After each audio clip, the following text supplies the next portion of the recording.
Hi, I'm Bo Johnson. I'm doing my presentation on the formation of a thermal boundary layer around a payload blocks I got to fly my freshman year. So I was part of a ballooning project, and our mission goal for this ballooning project was to detect the formation of a thermal boundary layer around our payload box as a function of changing atmospheric conditions. So some of our science objectives: for one, we wanted to observe the thickness of the thermal boundary layer as a function of altitude.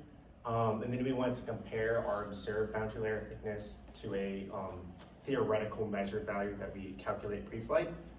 And then we wanted to observe the state of which the airflow was in, whether it was turbulent or laminar. So some quick review on a boundary layer. There's two different types of boundary layer that we want to focus on. So it's the velocity boundary layer, which can be seen on the left side of this picture. So you have the no slip at the boundary where velocity is 0 at the payload box. And as you move away from the box, your velocity begins to approach the free stream velocity. So at 99% of the free stream velocity, that's where your boundary layer is. And the difference between your surface and that point is what defines boundary layer thickness. Likewise, for thermal boundary layer, this is just defined by temperature. So in this case, we can see the temperature is higher at the box. So this is the case of a heated plate. And the velocity boundary layer and thermal boundary layer are directly related through the Prandtl number of the fluid that you're having convective. And then just as a reminder, Reynolds number is like the dimension of quality that we use to describe the state of flow, whether it's turbulent or laminar. So here's our principle of operation. So we have our payload box that is on a ballooning flight stream. So as it accelerates or as it goes up in air, we have flow of air coming up from the top. And then we had 3 different temperature sensors. So these were measured out differently. From the box. So the first first temperature sensor should always be within the thermal boundary layer. The second, which is this 9.62 millimeters away, will cross over into the thermal boundary layer at some point in the flight. And then the third, that is 17 millimeters away, will always remain outside of the thermal boundary layer. So here's just the design of the payload real quick. So we had basically our sensor subsystem would talk to our control subsystem, and our control subsystem would dictate the settings of these sensors and then record it to an SD card so that post-flight we can recover our payload, get the SD card, and perform data analysis on it. So just some brief notes on the mechanical performance of it. So we had all the electronics were maintained operable ranges when they were flown.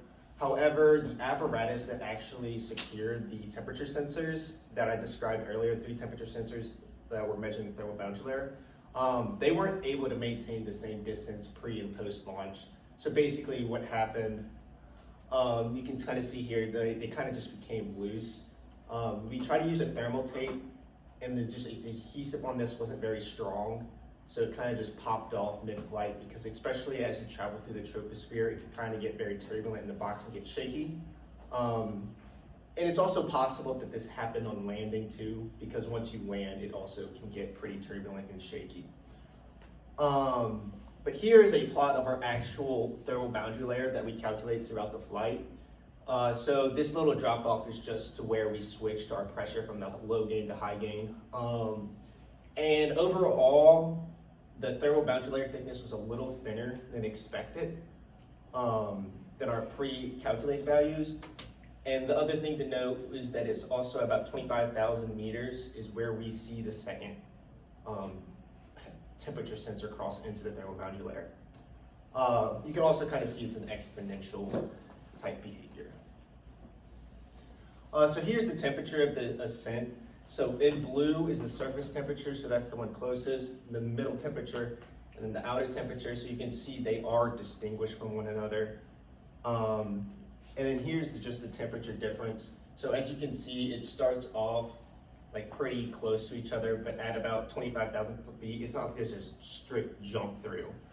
There's still, it maintains a temperature around 18,000 feet when it kind of steadies the temperature difference. And after that, we don't see any major change. It also appears to change from a heated and cooled plate behavior. Some of the payload box geometry that we went over, so it wasn't a fully smooth plate, and that's an assumption we made. Also, turbulence was kind of created, like, because it wasn't fully vertical either. Airflow wasn't fully vertical, because you're shaking and you're having like side to side movements. So future iterations, you can try to account for this better. And this kind of just goes more into it. We weren't really able to fully determine if it was turbulent or laminar just because the flow was hard to characterize on our payload box, just because it's not a stable platform. So future iterations of the project, we could so one of the other things we could account for the conduction. So we didn't really have a great way to account for the conduction inside the payload box to the outer sensors. And we can maybe fly some like airspeed indicator to better account for the turbulent or laminar transition. And also finally just update the external temperature apparatus to better secure those. Any questions? I guess in future iterations, would y'all continue using a box as the shape, or would y'all want to change it to try and manipulate the thermal boundary layer to something else? We could. We're also restricted by weight. We have to stay under 500 grams. And the PCB board that we're flying that had all of our sensor circuitry on it is square.